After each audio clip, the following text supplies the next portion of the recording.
ay gagawa ko ng isang makabundong investigasyon.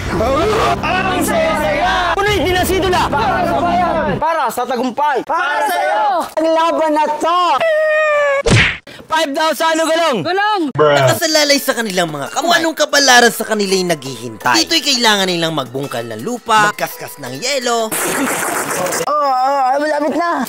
Success! Yes, Daddy! Sa pagkagat naman ng talong at pagmuya ng ampalaya, mga numero ay kailangan nilang makita. At naglagay naman ako ng mga patibo sa bawat investigasyon na kanilang gagawin. Sa paglikom naman ng mga numero ay pwede kayong manalo. Alamin lamang kung ilang puntos ang nakuha ng napili mong grupo. Sagit! Grupo, let's go!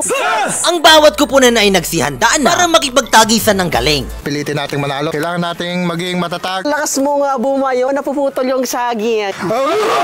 Unang grupo ang sumabak sa paglalagay ng ebidensya sa mga gulay. Kailangan nila itong tagtagin gamit ang kanilang mga ngipin. Habang nagpatuloy na din ng ikalawang grupo para sumabak sa investigasyon na to, kailangan nguyain ang saging, pino, talong, ampalaya. Ang hindi nila alam, naglagay tayo ng mga tanong na hindi nila inaasahan.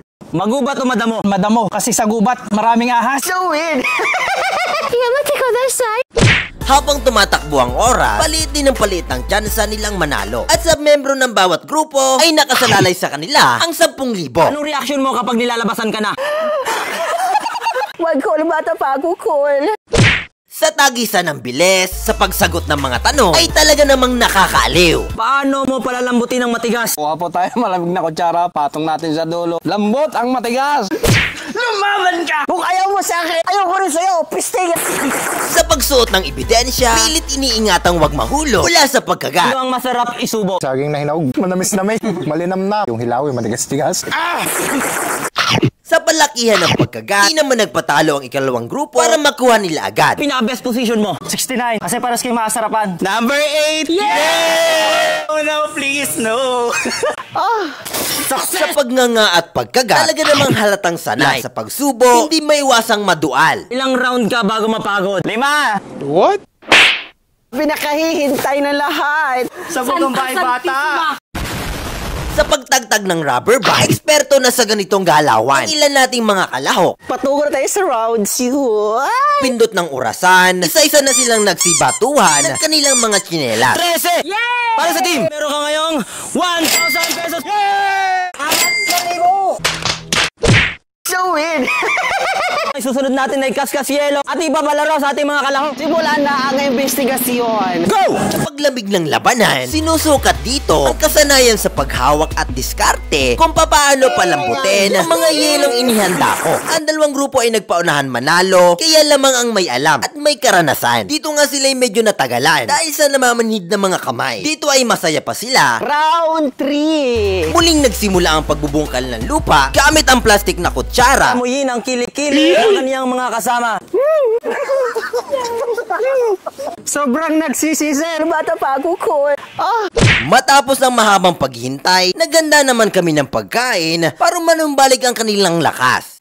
Eto ng itlog ko, basagin nyo na. Matagal ko tong iningatan.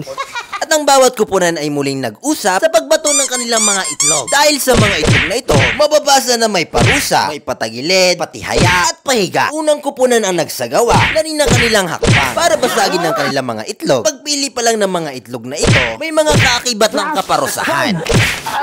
Sagit!